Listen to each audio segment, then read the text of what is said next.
പ്രിയപ്പെട്ട കൂട്ടുകാരെ, എല്ലാവർക്കും നമസ്കാരം.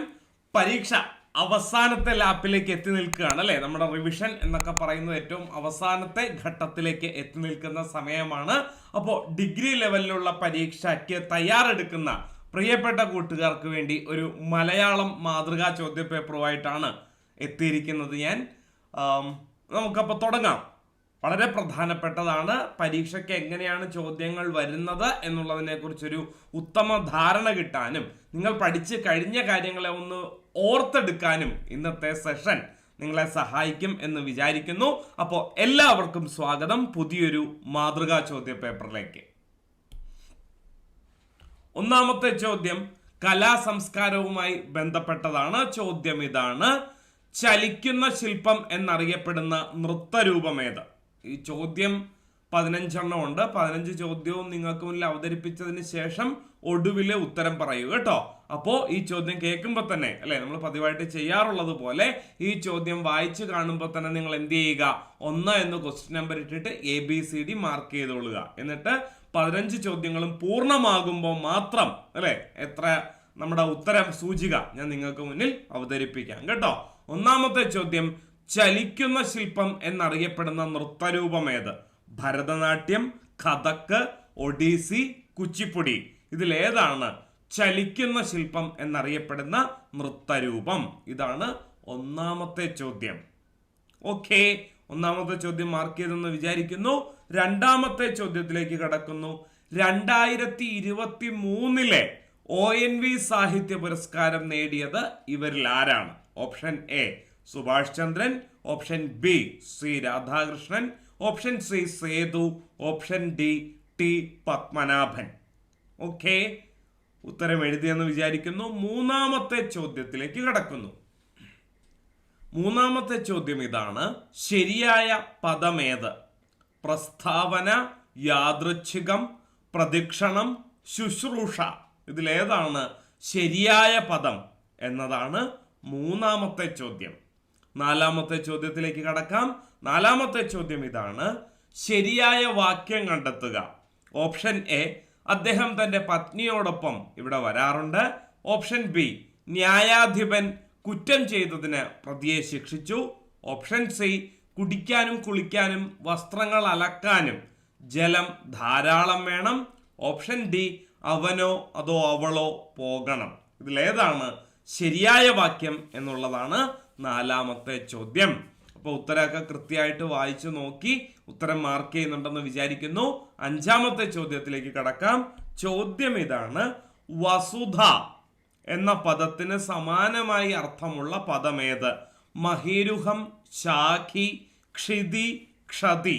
ഇതിലേതോ ഒരു വാക്ക് വസുധ എന്ന പദത്തിന് തുല്യമായിട്ട് പ്രയോഗിക്കാവുന്നതാണ്. അതേത് എന്നതാണ് അഞ്ചാമത്തെ ചോദ്യം. ആറാമത്തെ ചോദ്യം നോക്കിക്കേ. തക്ക സമയത്ത് ചെയ്യുക എന്നർത്ഥം വരുന്ന ചൊല്ല് ഏതാണ്? കാറ്റ് വിതച്ച് കൊടുങ്കാറ്റ് കൊയ്യുക, ചായക്കോപ്പയിലെ കൊടുങ്കാറ്റ്, കാറ്റുള്ളപ്പോൾ പാറ്റുക, കാറ്ററിയാതെ തുപ്പിയാൽ ചെകിടറിയാതെ കൊള്ളും. ഇതിലേതാണ് തക്ക സമയത്ത് ചെയ്യുക എന്നർത്ഥം വരുന്ന ചൊല്ല്? കിട്ടിയല്ലോ. ഏഴാമത്തെ ചോദ്യം ഇതാണ്: ശരിയായ പര്യായ പദം മാത്രമടങ്ങിയ പദനിര ഏതാണ്? സ്വർണം, ഹേമം, ഹാടകം. ഓപ്ഷൻ ബി ലത, വല്ലി, ദളം. ഓപ്ഷൻ സി ശാരിക, പികം, പത്രം. ഓപ്ഷൻ ഡി കേസരി, പഞ്ചാനനൻ, ഗിരി. ഇതിലേതാണ്? ഏതോ ഒരു ഓപ്ഷനിൽ ഒരു വാക്കിന്റെ പര്യായ പദങ്ങൾ മാത്രമേ ഉള്ളൂ, ബാക്കിയുള്ള ഓപ്ഷനുകളിലൊക്കെ മിക്സ് ആണ്. അപ്പോ ഒരു വാക്കിന്റെ പര്യായ പദങ്ങൾ മാത്രം അടങ്ങിയ ഗണം ഇതിലേതാണ് എന്നതാണ് ഏഴാമത്തെ ചോദ്യം.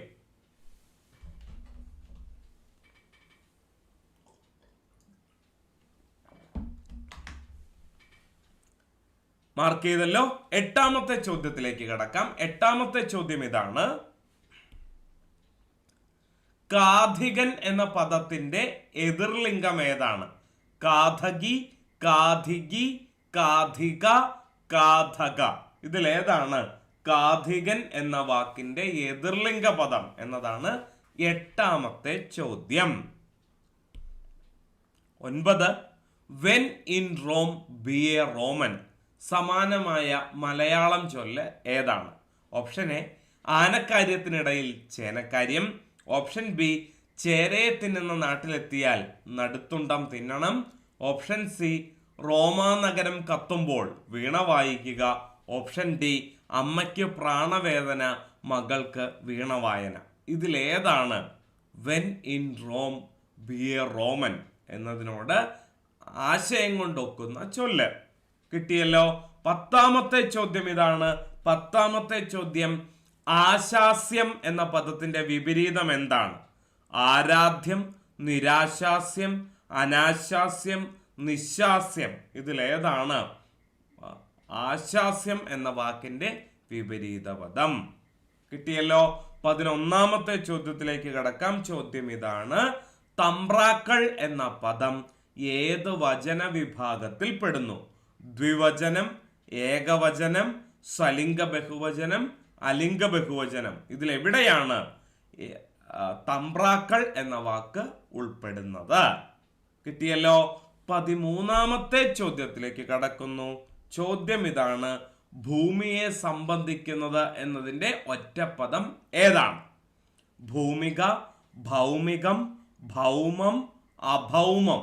ഇതിലേതോ ഒരു വാക്കിന്റെ അർത്ഥം ഭൂമിയെ സംബന്ധിക്കുന്നത് എന്നാണ്. അതേതാണ് ആ പദം എന്നതാണ് 12ാമത്തെ ചോദ്യം. 13, കച്ചപം എന്നതിന് സമാനമായി ഉപയോഗിക്കാവുന്ന പദം ഏതാണ്? കച്ചപം. കച്ചപം ആന, മുതല, ആമ, മത്സ്യം. ഇതിലേതാണ് കച്ചപം? അല്ലെങ്കിൽ ഈ പറഞ്ഞിരിക്കുന്ന വാക്കിന്റെ ഏതോ ഒന്നിന്റെ സമാന പദമായിട്ട് അല്ലെങ്കിൽ പര്യായ പദമായിട്ട് കടന്നു വരുന്ന പദമാണ് കച്ചപം. അപ്പൊ ഇതിൽ ഏത് വാക്കിന്റെ പര്യായ പദമാണ് കച്ചപം? അതാണ് 13ാമത്തെ ചോദ്യം. 14, കേന്ദ്ര സംഗീത നാടക അക്കാദമിയുടെ 2023 അമൃത് അവാർഡിന് അർഹനായ കലാമണ്ഡലം പ്രഭാകരൻ ഏത് കലാരംഗത്താണ് മികവ് തെളിയിച്ചത്? ഓപ്ഷൻ എ കഥകളി സംഗീതം, option B Chakyar Koothu, option C Ottamthullal, option D Koodiyattam.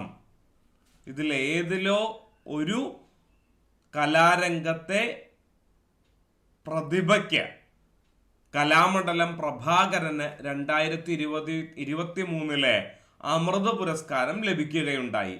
അദ്ദേഹത്തിന്റെ കലാരംഗം ഏത് എന്നതാണ് 14ാമത്തെ ചോദ്യം. കഥകളി സംഗീതമാണോ, ചാക്യാർ കൂത്താണോ, ഓട്ടംതുള്ളലാണോ, കൂടിയാട്ടമാണോ? ഏതാണ് കലാമണ്ഡലം പ്രഭാകരന്റെ മേഖല? അവസാനത്തെ ചോദ്യത്തിലേക്ക് കടക്കാം. മലയാള സാഹിത്യ രംഗത്തെ ഏത് പ്രമുഖ വ്യക്തിയുടെ ആത്മകഥയാണ് ധ്വനിപ്രകാരം? Option A M Leelavathi, option B Alankode Leelakrishnan, option C Sreekumaran Thampi and option D Asha Menon. ഇതിൽ ആർക്കോ ഒരാൾക്കാണ് മലയാള സാഹിത്യ രംഗത്തെ പ്രമുഖ വ്യക്തിത്വത്തിന്റെ ആത്മകഥ. ഇതിലേതാണ് മലയാള സാഹിത്യത്തിലെ ഒരു പ്രമുഖ വ്യക്തിയുടെ ആത്മകഥ എന്നതാണ് അവസാനത്തെ ചോദ്യം. അപ്പൊ നമ്മുടെ 15 ചോദ്യങ്ങൾ പൂർണ്ണമാകുന്നു. നിങ്ങൾ കൃത്യമായിട്ട് ഉത്തരമൊക്കെ എഴുതിയിട്ടുണ്ട് എന്ന് ഞാൻ വിചാരിക്കുന്നു. ഉത്തരം എഴുതി കഴിഞ്ഞെങ്കിൽ മാത്രമേ അടുത്ത സ്ലൈഡിലേക്ക് കടക്കാവുള്ളൂ. അടുത്ത സ്ലൈഡ് എന്താണ്? ഉത്തര സൂചികയാണ് കേട്ടോ. അടുത്ത സ്ലൈഡ് ഉത്തര സൂചികയാണ്. ഉത്തരം എഴുതി കഴിഞ്ഞെങ്കിൽ മാത്രം അടുത്ത സ്ലൈഡിലേക്ക് കടക്കുക. ദേ നോക്കിക്കേ. ഒന്നാമത്തെ ചോദ്യത്തിന്റെ ഉത്തരം option C 2 B 3 D 4 C 5 C 6 C 7 A 8 option C 9 B 10 C 11 B 12 C 13 C 14 C ഏറ്റവും ഒടുവിൽ 15. അവസാനത്തെ ചോദ്യത്തിന്റെ ഉത്തരം ഓപ്ഷൻ എ ആണ്. അപ്പോ വിശദാംശങ്ങളിലേക്കും വിശദീകരണങ്ങളിലേക്കും കടക്കാം. അതിനു മുൻപ് നിങ്ങൾക്ക് 15-ൽ എത്ര മാർക്കാണ് കിട്ടിയത് എന്ന് കമന്റ് ചെയ്യുക. അല്ലെ, നമ്മൾ നിരത്തി പിടിച്ചൊരു 6ഓളം ചോദ്യ പേപ്പർ കഴിഞ്ഞ കുറച്ച് നാളുകളായിട്ട് നമ്മൾ നടത്തി പോന്നിരുന്നു. അതേ വകുപ്പിൽപ്പെടുത്തി ചിന്തിക്കാവുന്ന ഒരു ചോദ്യ പേപ്പറാണ് നിങ്ങൾക്ക് മുന്നിൽ ഇന്ന് തന്നിരിക്കുന്നത്. അപ്പൊ എല്ലാവരും ഉത്തരം എഴുതി കഴിഞ്ഞിട്ടുണ്ട്. നിങ്ങൾക്ക് കിട്ടിയ മാർക്ക് കമന്റ് ചെയ്യാൻ മറക്കരുതേ. നമുക്കപ്പൊ ഇനി വിശദാംശങ്ങളിലേക്കും വിശദീകരണങ്ങളിലേക്കും കടക്കാം. ഒന്നാമത്തെ ചോദ്യം ഇതായിരുന്നു: ചലിക്കുന്ന ശില്പം എന്നറിയപ്പെടുന്ന നൃത്തരൂപം ഏതാണ്? ശരിയായ ഉത്തരം ഓപ്ഷൻ സി ആണ്, ഒഡീസി. ഒഡീസിയാണ് ശരിയായ ഉത്തരം. ഒഡീസിയാണ് ചലിക്കുന്ന ശില്പം എന്നറിയപ്പെടുന്ന നൃത്തരൂപം. നോക്കിക്കേ, പുരാവസ്തു രേഖകളുടെ അടിസ്ഥാനത്തിൽ ഇന്ത്യയിലെ തന്നെ ഏറ്റവും പഴക്കമുള്ള ക്ലാസിക്കൽ നൃത്തരൂപം ഏതെന്ന് ചോദിച്ചാൽ ഉത്തരം ഒഡീസിയാണ്. അതുപോലെ ഇന്ത്യയുടെ ദേശീയ നൃത്തരൂപമായി വിശേഷിപ്പിക്കപ്പെടാറുള്ളത് ഏതാണ്? ഭരതനാട്യമാണ് കേട്ടോ. കണ്ടുകിട്ടിയിട്ടുള്ളതിൽ വെച്ച് ഏറ്റവും പഴക്കം ചെന്ന ക്ലാസിക്കൽ നൃത്തരൂപം ഒഡീസി ആണെങ്കിൽ ഇന്ത്യയുടെ ദേശീയ നൃത്തം എന്നറിയപ്പെടുന്നത് ഭരതനാട്യമാണ്. വളരെ പ്രധാനപ്പെട്ടത്. അടുത്തത് നോക്കാം. സാദിർ എന്ന് മുൻപ് അറിയപ്പെട്ടിരുന്ന നൃത്തരൂപത്തെ പുനരുജ്ജീവിപ്പിച്ച് ഭരതനാട്യം എന്ന പേര് നൽകിയത് ആരാണ്? വളരെ വളരെ പ്രധാനപ്പെട്ടത് രുക്മിണി അരുണ്ടേലാണ് ശരിയായ ഉത്തരം. രുക്മിണി ദേവി അരുണ്ടേലിനെ കുറിച്ച് മുൻപും നമ്മുടെ പരീക്ഷയ്ക്ക് ചോദ്യം വന്നിട്ടുണ്ട്. പ്രധാനപ്പെട്ടത്. അടുത്തത്, കുച്ചിപ്പുടിക്ക് നിലവിലുള്ള രൂപം നൽകിയ പണ്ഡിതൻ ആരാണ്? ഇന്ത്യയുടെ ദേശീയ ക്ലാസിക്കൽ കലാരൂപമാണെന്നൊക്കെ പറഞ്ഞു. ഇതിന് ഇന്ന് കാണുന്ന രീതിയിലുള്ള രൂപം നൽകി അനുഗ്രഹിച്ചത് ആരാണ്? ഉത്തരം സിദ്ധേന്ദ്രയോഗിയാണ് കേട്ടോ. സിദ്ധേന്ദ്രയോഗിയാണ് ഉത്തരം. അടുത്തത് നോക്കിക്കേ, വടക്കേ ഇന്ത്യയിലെ ഏക ക്ലാസിക്കൽ നൃത്തം ഏതാണ്? തെറ്റിക്കരുതേ, കഥക്കാണ് കേട്ടോ. കഥക്കാണ് വടക്കേ ഇന്ത്യയിലെ തന്നെ ആകെ കൂടെയുള്ളൊരു ക്ലാസിക്കൽ കലാരൂപം. കലാരൂപമല്ല, ക്ലാസിക്കൽ നൃത്തരൂപം. അടുത്ത ചോദ്യം ഇതാണ്. അടുത്ത ചോദ്യമല്ല, അനുബന്ധം തന്നെയാണ്. 2010 ഡിസംബറിൽ യുനെസ്കോയുടെ പൈതൃക കലകളുടെ പട്ടികയിൽ ഇടം നേടിയ കേരളീയ കലാരൂപം ഏതാണ്? ഉത്തരം ഇതാണ്, മുടിയേറ്റ്. ദാരിക ദാനവ വധം പ്രമേയമാകുന്ന മുടിയേറ്റിലാണ് നമുക്കിത് കാണാനാകുക. അടുത്ത ചോദ്യത്തിലേക്ക് പോകാമല്ലോ. ONV സാഹിത്യ പുരസ്കാരം 2023 നേടിയത് ആരാണ്? തീക്കടൽ കടഞ്ഞ് തിരുമധുരം പോലെയുള്ള നോവലുകൾ എഴുതിയിട്ടുള്ള ശ്രീ രാധാകൃഷ്ണനാണ് 2023 ONV പുരസ്കാരം. അങ്ങനെയാണെങ്കിൽ നോക്കിക്കേ, 2023 പത്മപ്രഭ പുരസ്കാരം നേടിയത് ആരാ? സുഭാഷ് ചന്ദ്രനാണ് കേട്ടോ. സുഭാഷ് ചന്ദ്രൻ, നമ്മുടെ മനുഷ്യനൊരാമുഖമൊക്കെ എഴുതിയ സുഭാഷ് ചന്ദ്രൻ ആയിരുന്നു 2023 പത്മപ്രഭ പുരസ്കാരം ലഭിച്ചത്. അങ്ങനെയെങ്കിൽ 2022 മാതൃഭൂമി സാഹിത്യ പുരസ്കാരം ആർക്കാ ലഭിച്ചത്? സേതു എന്ന സേതുമാധവനാണ് അല്ലെ. പാണ്ഡവപുരം, നിയോഗം ഒക്കെ എഴുതിയ സേതു എന്ന സേതുമാധവനാണ് 2022 മാതൃഭൂമി പുരസ്കാരം ലഭിച്ചത്. 2023 ONV സാഹിത്യ പുരസ്കാരം സി രാധാകൃഷ്ണനാണ് എന്ന് പറഞ്ഞു. അങ്ങനെയെങ്കിൽ അതിന് മുന്നത്തെ വർഷം 2022 ONV സാഹിത്യ പുരസ്കാരം നേടിയത് ആരാണ്? മറക്കല്ലേ, ടി പത്മനാഭനാണ്. പ്രകാശം പരത്തുന്ന പെൺകുട്ടി തുടങ്ങിയ നോവലുകൾ എഴുതിയ ടി പത്മനാഭനാണ് 2022 ആശാൻ പുരസ്കാരം ലഭിച്ചത്. അടുത്ത ചോദ്യം ഇതാണ്: ശരിയായ പദം ഏത്? ഇതിലെ പ്രസ്താവന തെറ്റ്, യാദൃച്ഛികം തെറ്റ്, പ്രദക്ഷിണം തെറ്റ്, ശുശ്രൂഷ മാത്രമാണ് ഇതിൽ ശരിയായ പ്രയോഗം. പ്രസ്താവന എങ്ങനെ വേണം എഴുതാനായിട്ട്? പ്രസ്താവന കണ്ടോ, ഇങ്ങനെ വേണം എഴുതാനായിട്ട്. ഇവിടെ തെറ്റുണ്ട്. അതുപോലെ യാദൃച്ഛികം എന്ന് എഴുതുമ്പോ എങ്ങനെ വേണം? യാദൃച്ഛികം, ഖരവും അധിഖരവർണവുമാണ് വരേണ്ടത്. അപ്പോ ഇവിടെ തെറ്റുണ്ട്. പിന്നെ പ്രദക്ഷിണം, ഇത് 2 വാക്കുണ്ട് ഇതുമായിട്ട് ബന്ധപ്പെട്ടത്. ക്ഷേത്രങ്ങളിലൊക്കെ പോയിട്ട് വലം വയ്ക്കുക എന്ന അർത്ഥത്തിലാണ് പ്രയോഗിക്കുന്നത് എങ്കിൽ അവിടെ വള്ളി വരേണ്ടത് ഇവിടെയല്ല. നോക്കിക്കേ,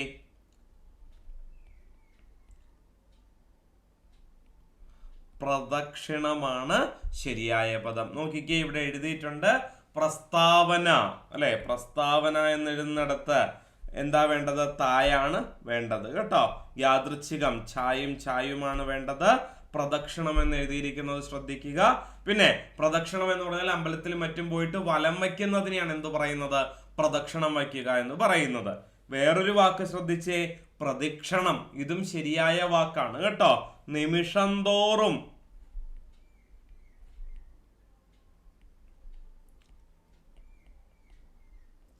നിമിഷം തോറും എന്ന അർത്ഥത്തിൽ പ്രയോഗിക്കുന്ന മലയാള വാക്ക് പ്രദക്ഷിണമാണ്. രണ്ട് വാക്കും ശരിയാണ്, പക്ഷേ സന്ദർഭോചിതമായി അത് പ്രയോഗിക്കാൻ നമുക്ക് കഴിവുണ്ടായിരിക്കണം. പിന്നെ രാഷ്ട്രീയപരമായ എന്ന പ്രയോഗം തെറ്റാണ് കേട്ടോ. രാഷ്ട്രീയമായ, രാഷ്ട്രത്തെ സംബന്ധിക്കുന്നത് എന്നുള്ളതിന്റെ ഒറ്റ പദമാണ് എന്ത്? രാഷ്ട്രീയം. രാഷ്ട്രത്തെ സംബന്ധിക്കുന്നത് രാഷ്ട്രീയം. അടുത്തത് വളർച്ചാ നിരക്ക് എന്ന് പറയുമ്പോൾ എന്ത് ചെയ്യരുത്? വളർച്ച കഴിഞ്ഞിട്ട് ദീർഘം ഉപയോഗിക്കരുത്. വളർച്ച നിരക്ക്, അതാണ് ശരിയായ പ്രയോഗം. പിന്നെ ജഡം എന്ന് എഴുതുമ്പോ നോക്കിക്കേ, സാധിച്ചിട്ടുള്ള ഡ വേണം കേട്ടോ. ജഡം അല്ല. ജഡായു എന്ന് എഴുതുമ്പോ അത് മതിയാകും. ജഡായു, ഇതാണ് ശരിയായ പ്രയോഗം. പക്ഷെ ഡെഡ് ബോഡി എന്നുള്ള അർത്ഥത്തിലാണെങ്കിൽ ജഡം. പിന്നെ ജന്മിത്വം വേണ്ട, ജന്മിത്തം ആണ് ശരിയായ പ്രയോഗം. പിന്നെയോ ചെയ്യിപ്പിക്കുക, അങ്ങനെ ഒരു പ്രയോഗം മലയാളത്തിൽ ഇല്ല കേട്ടോ. ചെയ്യിക്കുക എന്നുള്ളതാണ് ശരിയായ മലയാള രൂപം. കിട്ടിയല്ലോ. അടുത്ത ചോദ്യം ഇതാണ്, ശരിയായ വാക്യം കണ്ടെത്തുക. നമ്മൾ കണ്ടെത്തി കഴിഞ്ഞു. കുടിക്കാനും കുളിക്കാനും വസ്ത്രങ്ങൾ അലക്കാനും ജലം ധാരാളം വേണം. ഇതാണ് ശരിയായ വാക്യം. ബാക്കിയുള്ളതിലെ തെറ്റ് കണ്ടെത്താം. അദ്ദേഹം തന്റെ പത്നിയോടൊപ്പം ഇവിടെ വരാറുണ്ട്. ഇതിലെ തകരാറ് എന്താണ്? അന്ന് കണ്ട ഓർമ്മയിൽ ഇവര് സംസാരിക്കാൻ സാധ്യതയുണ്ട് അല്ലേ? അതുകൊണ്ട് നമുക്ക് ആ വാക്യത്തെ എങ്ങനെ തിരുത്താം? അദ്ദേഹം തന്റെ പത്നിയോടൊപ്പം ഇവിടെ വരാറുണ്ട്. അദ്ദേഹം തൻ്റെ എന്ന വാക്ക് അവിടെ ചേർക്കേണ്ട ആവശ്യമില്ല. മറ്റൊരാളുടെ ഭാര്യയുമായിട്ട് അദ്ദേഹം ഇവിടെ വരില്ല എന്ന് നമുക്ക് ഊഹിക്കാം അല്ലെ? സ്വന്തം ഭാര്യയും കൊണ്ടായിരിക്കാം വന്നിട്ടുണ്ടാകുക. അതിനാണ് സാധ്യത കൂടുതൽ എന്ന് വിശ്വസിക്കുമ്പോൾ ഓപ്ഷൻ എ എന്നെങ്ങനെ ശരിയാക്കാം? അദ്ദേഹം പത്നിയോടൊപ്പം ഇവിടെ വരാറുണ്ട്. അതാണ് ശരിയായ പ്രയോഗം. ന്യായാധിപൻ കുറ്റം ചെയ്തതിന് പ്രതിയെ ശിക്ഷിച്ചു. ഇവിടെ ന്യായാധിപനാണ് പ്രതിയെ ശിക്ഷിച്ചത്. അപ്പോൾ ന്യായാധിപൻ എന്നുള്ളത് എവിടെ വരണം? ശിക്ഷിച്ചു എന്ന വാക്കിന്റെ വിശേഷണമായിട്ട് വരണം. അതായത് കുറ്റം ചെയ്തതിന് പ്രതിയെ ന്യായാധിപൻ ശിക്ഷിച്ചു. അതാണ് ശരിയായ പ്രയോഗം. പിന്നെ സി ശരിയായ പ്രയോഗമാണ്. അവനോ അതോ അവളോ പോകണം. ഇവിടെ അതോ എന്ന വാക്ക് പ്രശ്നമാണ്. കാരണം ഓർ അഥവാ എന്നർത്ഥം കിട്ടാനായിട്ട് ഉപയോഗിക്കാവുന്ന വാക്ക് ഇവിടെ തന്നെ ഉപയോഗിച്ചിട്ടുണ്ട്. ഏതാണ് ആ ശബ്ദം? ഓ എന്ന ശബ്ദം, അല്ലെങ്കിൽ അതോ എന്ന ശബ്ദം, അല്ലെങ്കിൽ അഥവാ എന്ന ശബ്ദം. ഈ മൂന്ന് വാക്കുകളും എന്തിനെ കുറിക്കുന്നു? ഇംഗ്ലീഷിലെ ഓർ എന്ന വാക്കിന്റെ അർത്ഥത്തെയാണ് ഈ തന്നിരിക്കുന്ന മൂന്ന് വാക്കുകളും കുറിക്കുന്നത്. അപ്പോൾ ഒന്നുകിൽ അവനോ അവളോ പോകണം, അല്ലെങ്കിൽ അവൻ അല്ലെങ്കിൽ അവൾ പോകണം. അങ്ങനെയാണ് വാക്യത്തെ ശരിയാക്കുന്നത്. നോക്കാം നമുക്കൊന്ന്. അദ്ദേഹം പത്നിയോടൊപ്പം ഇവിടെ വരാറുണ്ട്. അത് ശരിയാണ്. പിന്നെ കുറ്റം ചെയ്തതിന് പ്രതിയെ ന്യായാധിപൻ ശിക്ഷിച്ചു. കണ്ടോ? ന്യായാധിപൻ എന്ന വാക്ക് എങ്ങോട്ടേക്ക് മാറി എന്ന് കണ്ടല്ലോ. അടുത്തത് നാലാമത്തെ ഓപ്ഷൻ എന്തായിരുന്നു? അവനോ അവളോ പോകണം. അത് ശരിയാണ് കേട്ടോ. അവനോ അവളോ പോകണം എന്ന് പറഞ്ഞാൽ ശരിയാണ്. അവൻ അഥവാ അവൾ പോകണം എന്ന് പറഞ്ഞാലും ശരിയാണ്. ഇവിടെ ഓ എന്ന ശബ്ദവും അഥവാ എന്ന ശബ്ദവും എടുത്ത് പ്രയോഗിച്ചത് കൊണ്ടാണ് ഓപ്ഷൻ ഡി തെറ്റായത്. ഇപ്പൊ ശരിയായിട്ട് എഴുതേണ്ടത് എങ്ങനെയാണെന്ന് നമുക്ക് മനസ്സിലായി. അടുത്ത ചോദ്യം നോക്കാലോ. വസുധ എന്ന പദത്തിന് സമാനമായ അർത്ഥമുള്ള പദമേത്? വസുധ, മേധിനി, ഇതൊക്കെ എന്തിന്റെ പര്യായ പദമാണ്? ഭൂമിയുടെ പര്യായ പദമാണ് കേട്ടോ. ഭൂമിയുടെ പര്യായ പദമാണ്. അപ്പോ മറ്റൊരു പര്യായ പദമാണ് ഇത് ക്ഷിതി. ക്ഷിതി, ക്ഷോണി തുടങ്ങിയ വാക്കുകളൊക്കെ തന്നെയും നമുക്ക് സുപരിചിതമാണ്. അപ്പൊ 5ാമത്തെ ചോദ്യത്തിന്റെ ഉത്തരം കിട്ടി. വിശദാംശത്തിലേക്ക് കടക്കാം. ശാഖി എന്ന വാക്ക് ഓപ്ഷനിലുണ്ട് അല്ലെ. മഹീരുഹം എന്ന് പറഞ്ഞാലും ശാഖി എന്ന് പറഞ്ഞാലും എന്താണ്? വൃക്ഷമാണ് കേട്ടോ. ക്ഷിതി, വസുധ എന്നൊക്കെ പറഞ്ഞാൽ ഭൂമിയാണെന്ന് പറഞ്ഞു. ക്ഷിതി എന്ന് എഴുതുമ്പോൾ ക്ഷായ്ക്കൊരു വള്ളി ഇട്ടില്ലെങ്കിൽ എന്തായി? ക്ഷതിയായി. ക്ഷതി എന്ന് പറഞ്ഞാൽ എന്താണ്? നാശമാണ് കേട്ടോ. ക്ഷതി നാശമാണ്. ക്ഷതി, ക്ഷയം, ക്ഷരം ഇതൊക്കെ ഏതർത്ഥത്തെ കുറിക്കുന്നു? നശിക്കുക എന്നുള്ള അർത്ഥത്തെ കുറിക്കുന്നു. അതുപോലെ ക്ഷിതി എന്ന് പറഞ്ഞാലും വസുധ എന്ന് പറഞ്ഞാലും ഭൂമി തന്നെയാണ്. ഭൂമിയുടെ മറ്റു പര്യായ പദങ്ങൾ നോക്കിക്കേ. പൃഥ്വി, അവനി, ധരണി, ക്ഷോണി അല്ലെ. ഇതൊക്കെ തന്നെയും എന്താണ്? ഭൂമിയുടെ പര്യായ പദങ്ങളാണ്.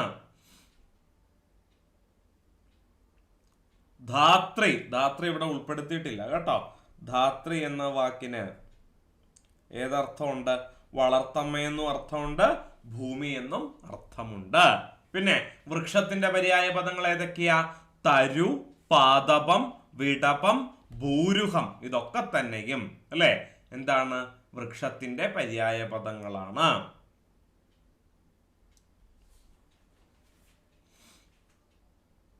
പാദപം അല്ലെ, പാദത്തിലൂടെ പാനം ചെയ്യുന്നത് എന്നുള്ള അർത്ഥത്തിലാണ്. അടുത്തത് 6ാമത്തെ ചോദ്യം നോക്കിക്കേ. തക്ക സമയത്ത് ചെയ്യുക എന്ന അർത്ഥം വരുന്ന ചൊല്ല് ഏതാണ്?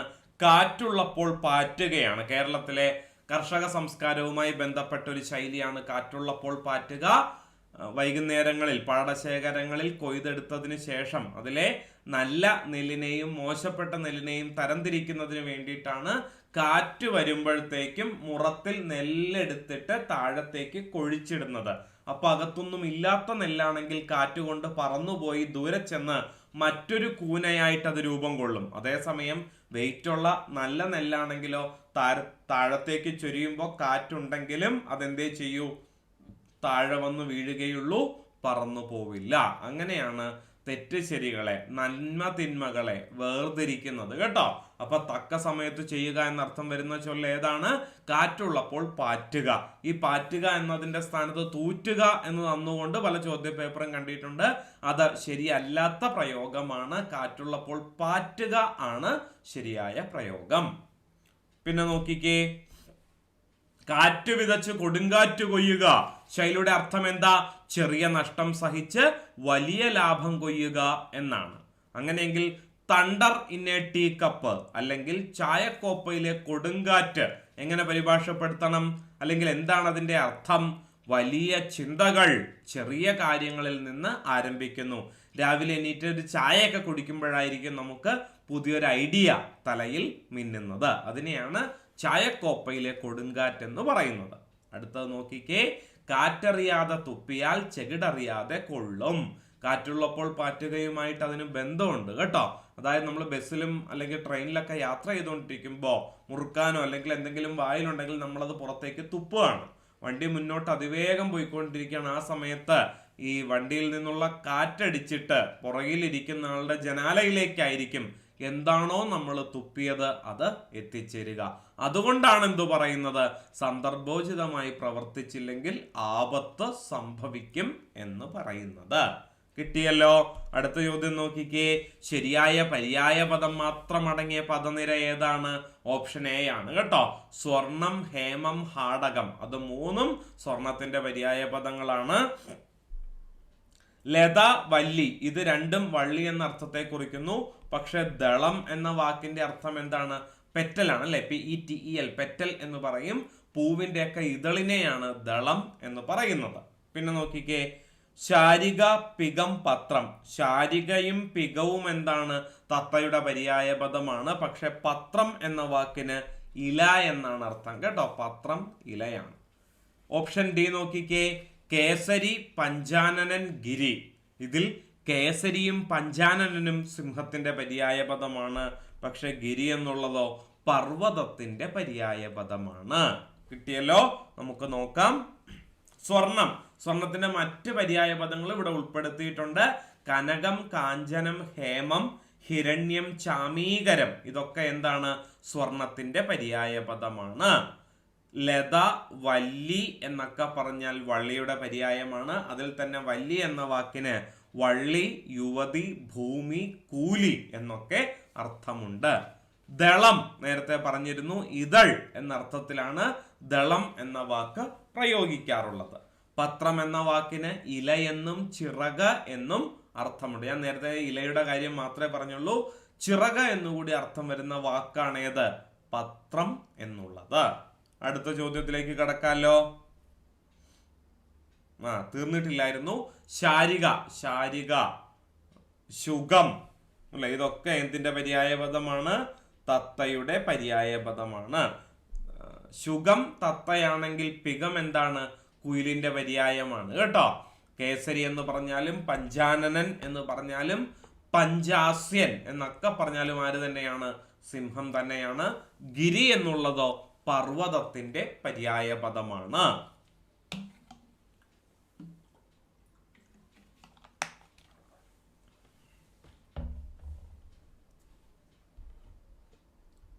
അടുത്ത ചോദ്യം ഇതാണ്.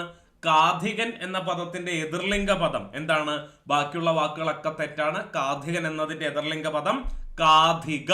ഓപ്ഷൻ സി ആണ് ശരിയായ പ്രയോഗം. ഇതുപോലെ സമീപകാലത്ത് പരീക്ഷയിൽ ചോദിച്ചിട്ടുള്ള പ്രധാനപ്പെട്ട എതിർലിംഗ പദങ്ങളൊന്ന് പരിചയപ്പെടാം. അഭിഭാഷകൻ, അഭിഭാഷക, അധിപൻ, അധിപ, അപരാധി, അപരാധിനി, ആതിഥേയൻ, ആതിഥേയ, ഗൃഹി, ഗൃഹിണി, താപസൻ, താപസി. അതാണ് ശരിയായ എതിർലിംഗ പദങ്ങൾ. പിന്നെയോ തപസ്വി എന്ന വാക്കിന്റെ എതിർലിംഗ പദം തപസ്വിനിയാണ്. ഇതിൽ ശ്രദ്ധിക്കേണ്ട കാര്യം, താപസൻ എന്ന് പറഞ്ഞാലും തപസ്വി എന്ന് പറഞ്ഞാലും പുല്ലിംഗ പദമാണ് കേട്ടോ. താപസി എന്ന് പറഞ്ഞാൽ അത് എതിർലിംഗ പദമായി, അതുപോലെ തപസ്വിനി എന്ന് പറഞ്ഞാലും അത് സ്ത്രീലിംഗ പദമായി. ബാക്കി ഉള്ളത് രണ്ടും പുല്ലിംഗ പദങ്ങളാണ്. പിന്നെ ദൂതൻ, ദൂത് അയക്കുന്നവൻ ദൂതൻ, ദൂത് അയക്കുന്നവൾ ആരാണ്? ദൂതിയാണ്. പ്രഭു, പ്രഭ്വി, ഭിക്ഷു, ഭിക്ഷു എന്ന വാക്കിന് രണ്ട് എതിർലിംഗ പദങ്ങളുണ്ട്. ഭിക്ഷുകി, ഭിക്ഷുണി, രണ്ടും ശരിയായ എതിർലിംഗ പദമാണ്. പിന്നെ മന്ത്രി എന്ന വാക്കിന്റെ എതിർലിംഗ പദം മന്ത്രിണി എന്നാണ്. വിദ്വാൻ എന്ന വാക്കിന്റെ എതിർലിംഗ പദം വിദുഷി എന്നാണ്. കിട്ടിയല്ലോ. അടുത്ത ചോദ്യം ഇതാണ്. When in Rome be a Roman. സമാനമായ മലയാളം ചൊല്ല ഏതാ? ചേരയെ തിന്നുന്ന നാട്ടിലെത്തിയാൽ നടുത്തുണ്ടം തിന്നണം. കാലത്തിനനുസരിച്ച്, അതുപോലെ സംസ്കാരത്തിനനുസരിച്ച്, സ്ഥലഭേദങ്ങൾക്കനുസരിച്ച് മാറ്റങ്ങളെ ഉൾക്കൊള്ളാൻ തയ്യാറാകണം എന്നർത്ഥത്തിലാണ് ഇങ്ങനെ ഒരു ചൊല്ല് പ്രയോഗിക്കുന്നത്. When in Rome be a Roman. മറ്റുള്ള ശൈലികളുടെ അർത്ഥം പരിശോധിക്കാലോ. നോക്കിക്കേ. പേദ പൈപ്പർ എന്ന് പറഞ്ഞാൽ എന്താണ്? പ്രവൃത്തിയുടെ ഫലം അനുഭവിക്കുക എന്നാണ്. പീസ് ഓഫ് കേക്ക്, അത്രമാത്രം ലളിതമായി എനിക്ക് ചെയ്യാൻ സാധിക്കുന്നത്. കരതലാമലകം, ആ അർത്ഥത്തിൽ പ്രയോഗിക്കുന്ന ഇംഗ്ലീഷ് ശൈലിയാണ് പീസ് ഓഫ് കേക്ക്. പിന്നെ ബീറ്റിംഗ് അറൌണ്ട് ദി ബുഷ്, കാടടച്ച് വെടിവെക്കുക. ഒരു ചോദ്യം ചോദിക്കുമ്പോൾ അതിന്റെ ഉത്തരം പറയാൻ പറഞ്ഞാൽ നമ്മൾ എന്ത് ചെയ്യും? നമുക്കറിയാവുന്നതെല്ലാം തന്നെ വിളിച്ചു പറയും. എപ്പോഴെങ്കിലും ഒക്കെ ചിലപ്പോൾ ചോദിച്ചതിനുള്ള ഉത്തരം അതിൽ നിന്ന് കിട്ടുകയും ചെയ്യും. അതിനാണ് എന്ത് പറയുന്നേ? കാടടച്ച് വെടിവെക്കുക അല്ലെങ്കിൽ ബീറ്റിംഗ് അറൌണ്ട് ദി ബുഷ് എന്ന് പറയുന്നത്. അടുത്തത് A bad excuse is better than none എന്ന് പറഞ്ഞാൽ എന്താ? ചെറിയ കാരണം പറയലാണ് ഒന്നും പറയാതിരിക്കുന്നതിലും ഭേദം. എന്തുകൊണ്ടാ കഴിഞ്ഞ പരീക്ഷ നിങ്ങൾ എഴുതാത്തത് എന്ന് ചോദിച്ചാല് ഒരുപാട് കുറ്റങ്ങൾ പറയൂ അല്ലെ. ഒരുപാട് ഇപ്പോ എനിക്ക് പരീക്ഷ ഉണ്ടായിരുന്നു, എനിക്ക് നേരത്തെ ക്ലാസ് ഉണ്ടായിരുന്നു, കറണ്ട് ഇല്ലായിരുന്നു, നെറ്റ് ഇല്ലായിരുന്നു, ഇങ്ങനെ 100 കൂട്ടം പരാതികൾ നമുക്ക് പറയാൻ സാധിക്കും. പക്ഷെ അതൊന്നും ഒരു അധ്വാനിക്കുന്നവന്റെ സിമ്പൽ അല്ല, പ്രതീകമല്ല. പിന്നെയോ അത് മടിയന്റെ അല്ലെ, മടിയന്റെയാണ്. എക്സ്ക്യൂസുകൾ തുടർച്ചയായി പറയുന്നത് മടിയന്മാരാണ്. അപ്പൊ നമുക്ക് എന്ത് പറയാം? ചെറിയ കാരണം പറയലാണ് ഒന്നും പറയാതിരിക്കുന്നതിലും ഭേദം. നിശബ്ദതയേക്കാൾ നല്ലത് എന്താണ്? കുറ്റമെങ്കിൽ കുറ്റം, കുറവെങ്കിൽ കുറവ്, അത് തുറന്നു പറയുന്നത് തന്നെയായിരിക്കും നല്ലത്. പിന്നെ A bad workman blames his tools. അത് പലരുടെയും കുഴപ്പാ. പരീക്ഷയ്ക്ക് തോറ്റുപോയാൽ പേനയെ കുറ്റം പറയുന്ന ഈ സ്വഭാവത്തെയാണ് എങ്ങനെ സൂചിപ്പിക്കുന്നത്? A bad workman blames his tools എന്ന് പ്രയോഗിക്കുന്നത്. സാധന ദൂഷണം, അകൗശല ലക്ഷണം. കിട്ടിയല്ലോ. അടുത്ത ചോദ്യം എന്താ? ആശാസ്യം എന്ന വാക്കിന്റെ വിപരീത പദം എന്താ? നിരാശാസ്യം, നിശാസ്യം ഒക്കെ തോന്നാൻ സാധ്യത, പക്ഷെ ശരിയായ ഉത്തരം അനാശാസ്യമാണ്. നോക്കിക്കേ പ്രധാനപ്പെട്ട വിപരീത പദങ്ങൾ. കൃത്രിമം എന്ന വാക്കിന്റെ വിപരീത പദം നൈസർഗികമാണ്. അതുപോലെ സഹജം എന്ന വാക്കും ഉപയോഗിക്കാവുന്നതാണ്. സഹജവാസന എന്ന് പറഞ്ഞാൽ എന്താ? ജന്മനാ ഉള്ള വാസന. നൈസർഗിക വാസന എന്ന് പറഞ്ഞാലും അതേ അർത്ഥമാണ്. കൃശം മെലിഞ്ഞതാണെങ്കിൽ മേധുരം തടിച്ചത്. ദുഷ്കരം, ചെയ്യാൻ ബുദ്ധിമുട്ടുള്ള പ്രവൃത്തിയാണ് ദുഷ്കരം. എളുപ്പം ചെയ്യാവുന്നത് സുകരമാണ്. പിന്നെ പ്രശാന്തം വിപരീതം പ്രക്ഷുബ്ധം. പ്രശാന്തം എന്ന് പറഞ്ഞാൽ ശാന്തമായി കിടക്കലാണ്. പ്രക്ഷുബ്ധം എന്ന് പറഞ്ഞാൽ കലങ്ങി മറിയലാണ്. പിന്നെ ഭൂഷണം വിപരീതം ദൂഷണം. ഭൂഷണം എന്ന വാക്കിന് അലങ്കാരം എന്നാണ് അർത്ഥം. ദൂഷണം എന്ന് പറഞ്ഞാൽ മോശം എന്ന് പ്രയോഗത്തിനർത്ഥം. മന്ദം എന്ന വാക്കിന്റെ വിപരീതമാണ് ഏത്? ശീഘ്രം. അതുപോലെ തന്നെ പ്രയോഗിക്കാവുന്ന വാക്കാണ് ദ്രുതം. മന്ദം എന്ന വാക്കിന്റെ വിപരീതമായിട്ട് അമന്ദം പറയാം കേട്ടോ. അമന്ദം എന്ന വാക്കുണ്ട്. അമന്ദം, ദ്രുതം, ശീഘ്രം ഇതൊക്കെ തന്നെയും മന്ദം എന്ന വാക്കിന്റെ വിപരീത പദമാണ്. മലിനം എന്നാൽ അശുദ്ധമാണ്. അപ്പോ അതിന്റെ വിപരീതം എന്തായിരിക്കും? നിർമ്മലമാണ് കേട്ടോ. നിർമ്മലമാണ് ശരിയായ പ്രയോഗം. അടുത്ത ചോദ്യത്തിലേക്ക് കടക്കാലോ. അടുത്ത ചോദ്യം ഇതാണ്. അല്ല, കുറച്ചുകൂടി ഉണ്ട് കേട്ടോ. കുറച്ചുകൂടി വിപരീത പദങ്ങൾ ഉൾപ്പെടുത്തിയിട്ടുണ്ട്. മിഥ്യ എന്ന് പറഞ്ഞാൽ അൺറിയൽ ആണ്. അപ്പൊ റിയൽ എന്നർത്ഥം വരുന്ന വാക്ക് ഏതാ? തഥ്യയാണ് കേട്ടോ. തഥ്യ. വികസിക്കുക, വലുതാകുക, ചുരുങ്ങുക എന്നർത്ഥം വരുന്ന വാക്ക് സങ്കോചം. വിമുഖം താല്പര്യമില്ലായ്മയാണെങ്കിൽ താല്പര്യം എന്നർത്ഥം വരുന്നത് ഉന്മുഖമാണ്. വിയോഗം എന്ന വാക്കിന് വേർപാട് എന്നാണ് അർത്ഥമെങ്കിൽ കൂടിച്ചേരൽ എന്നർത്ഥം വരുന്ന വാക്ക് സംയോഗം. വിരക്തി താല്പര്യമില്ലായ്മയാണെങ്കിൽ അമിതമായ താല്പര്യത്തെ എന്തു പറയാം? ആസക്തി എന്ന് പറയാം. നികൃഷ്ടം എന്ന് പറഞ്ഞാൽ വെറുക്കപ്പെടേണ്ടതാണെങ്കിൽ ഏറ്റവും മികച്ചതാണ് ഏത്? ഉത്കൃഷ്ടം. കിട്ടിയല്ലോ. അടുത്ത ചോദ്യം നോക്കിക്കേ. തമ്പ്രാക്കൾ എന്ന പദം ഏത് വചന വിഭാഗത്തിൽ പെടുന്നു? ഓപ്ഷൻ കാണുന്നതിന് മുമ്പ് തന്നെ പൂജക ബഹുവചനം എന്ന ഉത്തരം മനസ്സിലൂടെ കടന്നുപോയിട്ടുണ്ടാകും. പക്ഷേ ഓപ്ഷൻ നോക്കിയപ്പോഴാണ് അതിൽ പൂജക ബഹുവചനം ഇല്ല എന്ന് മനസ്സിലായത്. ഞാൻ എപ്പോഴും പറയാറുണ്ട്, നമ്മുടെ പരീക്ഷയ്ക്ക് വേണ്ടത് എന്താണ്? മോസ്റ്റ് പ്രോബബിൾ ആൻസർ അഥവാ MPA. തന്നിരിക്കുന്ന 4 ഓപ്ഷനിൽ ഉത്തരത്തോട് ഏറ്റവും ചേർന്ന് നിൽക്കുന്ന ഓപ്ഷൻ ഏതാണെന്ന് കണ്ടെത്തുകയാണ് വേണ്ടത്. തമ്പ്രാക്കൾ എന്നുള്ളത് പൂജക ബഹുവചനമാണ് എന്ന് നമുക്കറിയാം. ഈ പൂജക ബഹുവചനങ്ങളെല്ലാം തന്നെ എന്താണ്? ഏകവചനമാണ് അല്ലെ. ഏകവചനത്തോടൊപ്പം ആദരസൂചകമായിട്ട് ബഹുവചന പ്രത്യയം ചേർക്കുന്നതിനെയാണ് എന്ത് പറയുന്നത്? പൂജക ബഹുവചനം എന്ന് പറയുന്നത്. അപ്പോൾ ഈ ചോദ്യത്തിന്റെ ശരിയായ ഉത്തരം ഏതാ? ഓപ്ഷൻ ബി ആണ്, ഏകവചനമാണ്.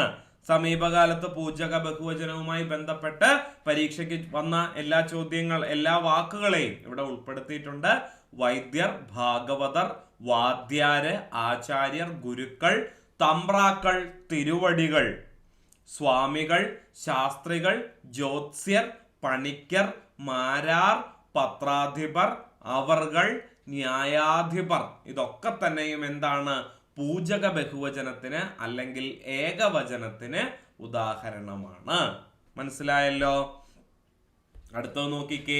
ഭൂമിയെ സംബന്ധിക്കുന്നത് എന്നതിന്റെ ഒറ്റപ്പദം നമ്മൾ കണ്ടെത്തി കഴിഞ്ഞു. ഭൂമികയല്ല, ഭൗമികമല്ല, ഭൗമമാണ് ശരിയായ ഉത്തരം. ഭൂമിയെ സംബന്ധിക്കുന്നത് ഭൗമമാണ്. പിന്നെ നോക്കിക്കേ, ഒറ്റപ്പദം സമീപകാലത്ത് ചോദിച്ചിട്ടുള്ള ചില ഒറ്റപ്പദങ്ങൾ നോക്കാം. ഭൗതികം അല്ലെ, ബുദ്ധിയെ സംബന്ധിച്ചത് എന്നുള്ളതിന്റെ ഒറ്റപ്പദമാണ് ഭൗതികം. പിന്നെ ഭൗതികമാണെങ്കിലോ ഭൂലോകത്തെ സംബന്ധിച്ചത് എന്ന് പറയാം, അല്ലെങ്കിൽ ഭൂതത്തെ സംബന്ധിച്ചത്. മെറ്റീരിയലിസ്റ്റിക് എന്നർത്ഥം വരുന്ന വാക്കാണല്ലോ ഈ ഭൗതികം. എങ്ങനെയാണ് അങ്ങനെ ഒരു ഭൂതത്തെ സംബന്ധിച്ചത് എന്നർത്ഥം വരുന്നത്? ഭൂതം എന്ന് പറഞ്ഞാൽ പഞ്ചഭൂതങ്ങളെയാണ് ഉദ്ദേശിക്കുന്നത്. മനുഷ്യ ശരീരം നിർമ്മിതമായിരിക്കുന്നത് അല്ലെ ജലം, അഗ്നി, പൃഥ്വി തുടങ്ങിയ പഞ്ചഭൂതങ്ങളിൽ നിന്നാണ് എന്നാണ് ഹൈന്ദവ സങ്കല്പം. ആ അർത്ഥത്തിലാണ് ഈ പഞ്ചഭൂതങ്ങളിലേക്ക് തന്നെ തിരിച്ചു പോകേണ്ടത് മാത്രമായ പ്രാണനില്ലാത്ത ശരീരത്തെ എന്ത് പറയാറുണ്ട്? ഭൗതിക ശരീരം, അല്ലെ, ഡെഡ് ബോഡി എന്നുള്ള അർത്ഥത്തിൽ പ്രയോഗിച്ച് കേട്ടിട്ടുണ്ട്. അപ്പൊ ഭൗതികം ഭൂതത്തെ സംബന്ധിച്ചതാകുന്നു, പഞ്ചഭൂതത്തെ സംബന്ധിച്ചത്. അടുത്തത് വക്താവ് എന്ന വാക്കിന്റെ അർത്ഥം എന്താണ്? വചിക്കുന്ന അല്ലെങ്കിൽ പറയുന്ന ആൾ എന്നുള്ളതിന്റെ ഒറ്റപ്പദമാണ് എന്ത്? വക്താവ്. കേട്ടോ, പറയുന്ന ആൾ ആണ് വക്താവ്. വാഗ്മി ആരാണ്? മിതവും സാരവുമായി സംസാരിക്കുന്നയാളാണ് ആര്? വാഗ്മി. വാചാലൻ എന്ന് പറഞ്ഞാലോ? ഇങ്ങനെ സംസാരിച്ചു കൊണ്ടേയിരിക്കുന്നവൻ, യാതൊരു പ്രയോജനവും ഇല്ലെങ്കിലും നിരന്തരം സംസാരിച്ചു കൊണ്ടിരിക്കുന്നവനെ എന്ത് പറയാം? വാചാലൻ എന്ന് പറയാം. അടുത്തത് നോക്കിക്കേ, ദുസ്സാദം. ദുസ്സാദം എന്ന് പറഞ്ഞാല് സാധിക്കുവാൻ വിഷമമുള്ളത്, ദുസ്സാധ്യം എന്നും പറയാം. കേട്ടോ, ദുസ്സാധ്യം, സാധിക്കുവാൻ വിഷമമുള്ളത്. ദേശീയം എന്ന് പറഞ്ഞാൽ ദേശത്തെ സംബന്ധിച്ചതാണ്. ദേശ്യം ഒരിക്കൽ പരീക്ഷയ്ക്ക് വന്നിട്ടുള്ളതാണ്. കേട്ടോ, ദേശ്യം എന്ന് പറഞ്ഞാൽ എന്താണ്? ദേശത്തിലുള്ളത് എന്നുള്ളതിന്റെ ഒറ്റപ്പദമാണ്. നീരവം എന്ന് പറഞ്ഞാൽ എന്താ? ശബ്ദമില്ലാത്തത്. കേട്ടോ, നിര അധികം രവം, ഇതാണ് ചേർത്ത് എഴുതുമ്പോൾ എന്ത് കിട്ടുന്നത്?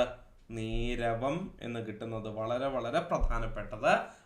അറിയില്ല എന്നാണെങ്കിൽ അത് എഴുതിയിടണം. കേട്ടോ, നിര എന്ന് പറയുന്നിടത്ത് നായ്ക്ക് ദീർഘമില്ല. കേട്ടോ, ചേർത്ത് എഴുതുമ്പോഴേ എന്ത് വരുന്നുള്ളൂ?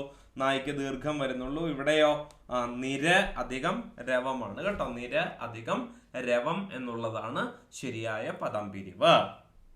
അടുത്തത് 13. കച്ചപം എന്നതിന് സമാനമായി ഉപയോഗിക്കാവുന്ന പദം എന്താ? കച്ചപം ആമയുടെ പര്യായമാണ്. കച്ചപം ആമയാണ്. ബാക്കിയുള്ള വാക്കുകൾ നോക്കിക്കേ. ആമയുടെ തന്നെ മറ്റു പര്യായ പദങ്ങൾ ഏതൊക്കെയാ? കൂർമ്മം, വൃത്തം, മാഷാദം, മഹകം, പഞ്ചഗൂഢം, കമടം. ഇതൊക്കെ എന്താണ്? ആമയുടെ പര്യായ പദങ്ങളാണ്. ഓപ്ഷനിൽ ആനയും മുതലയും മത്സ്യവും ഉണ്ടല്ലോ. ഇതിൽ ആനയുടെ പര്യായ പദങ്ങൾ ഏതൊക്കെയാ? ഗജം, കരി, ഹസ്തി, ഇഭം, കുംഭി, ദ്വിപം. ഇതൊക്കെ ആനയുടെ പര്യായ പദങ്ങളാണ്. ജലകണ്ടകം, നക്രം, കമഭീരം, താലുജിഹ്വ, നിഹാഗ, അവഹരം, പുഷ്കരവ്യാഘ്രം. ഇതൊക്കെ ആരാണ്? മുതലയുടെ പര്യായ പദങ്ങളാണ്. മത്സ്യത്തിന്റെ പര്യായ പദങ്ങളാണ് ജഷം, ജലചരം, രുഷം അല്ലെങ്കിൽ രൂഷം, ശഭരം, ഷഡക്ഷീണം. ഇതൊക്കെ എന്താണ്? മത്സ്യത്തിന്റെ പര്യായ പദങ്ങളാണ്. അടുത്തത് നോക്കിക്കേ. കേന്ദ്ര സംഗീത നാടക അക്കാദമിയുടെ 2023 അമൃത് അവാർഡിന് അർഹനായ കേരളം കലാമണ്ഡലം പ്രഭാകരൻ ഏത് കലാരംഗത്താണ് മികവ് തെളിയിച്ചത്? ഓട്ടംതുള്ളലാണ്. കേട്ടോ, ഓട്ടംതുള്ളലാണ്. നമുക്ക് അദ്ദേഹത്തെ ഒന്ന് പരിചയപ്പെടാം. ഇതാണ് കലാമണ്ഡലം പ്രഭാകരൻ. ഓട്ടംതുള്ളലാണ് ഇദ്ദേഹത്തിന്റെ കലാരംഗം. ഈ ഓട്ടംതുള്ളൽ കലാരംഗത്ത് ഇദ്ദേഹം എന്തോ ഒരു പ്രത്യേകത ചെയ്തിരുന്നു. എന്താണെന്നറിയാവോ? നമുക്ക് എല്ലാവർക്കും അറിയാം, ഓട്ടംതുള്ളലും 3 വിധമുണ്ട്, അല്ലെ? ഓട്ടൻ, ശീതങ്കൻ. ഓട്ടംതുള്ളലല്ല 3 വിധമുള്ളത്, തുള്ളലാണ് 3 വിധമുള്ളത്. അതിലൊന്നാണ് ഏത്? ഓട്ടംതുള്ളൽ. അപ്പൊ തുള്ളൽ ബാക്കിയുള്ള 2 ഏതൊക്കെയാ? ശീതങ്കൻ തുള്ളലും പറയൻ തുള്ളലും. അങ്ങനെ തുള്ളൽ 3 വിധം: ഓട്ടംതുള്ളൽ, ശീതങ്കൻ തുള്ളൽ, പറയൻ തുള്ളൽ. ഓക്കെ, ഇനിയാണ് നോക്കേണ്ടത് ഇദ്ദേഹം എന്ത് ചെയ്തു.